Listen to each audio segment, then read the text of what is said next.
Là, ça va être magique. Je m'appelle Guillaume Clénat, je suis le business manager des résines Hélium chez Arkema. C'est quoi le projet?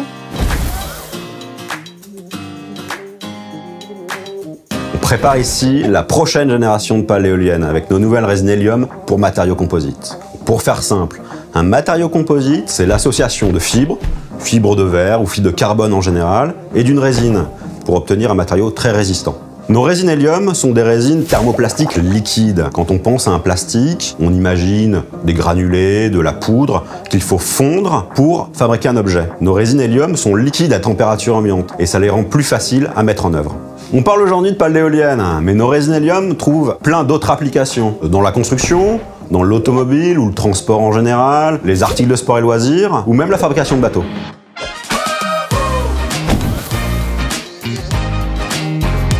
En fait, la problématique est double. Premièrement, réduire les coûts de fabrication des pales éoliennes pour rendre l'énergie verte toujours moins chère. Ensuite, définir les solutions de recyclage propres et économiques. Et ça, c'est plus facile quand on le prévoit dès le début.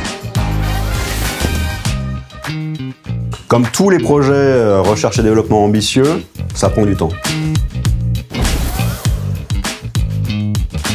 Nos résines durcissent à température ambiante. Pas besoin de chauffer les moules. Et ça, quand on fabrique une pale éolienne de plus de 60 mètres de long, c'est un gros avantage. Ensuite, nos résines durcissent plus vite que les résines époxy traditionnellement utilisées. Là encore, l'économie est énorme. Deuxièmement, le recyclage. On a développé un procédé de recyclage chimique, particulièrement adapté aux pales éoliennes, qui consiste à venir dépolymériser la résine. Donc on vient extraire le monomère, la brique élémentaire de base du matériau, qu'on sépare du reste des fibres, de la peinture, de la colle. Ensuite, avec ce monomère recyclé, on peut reproduire à l'infini de nouvelles résines. Le message est simple, sans chimie, pas de développement durable.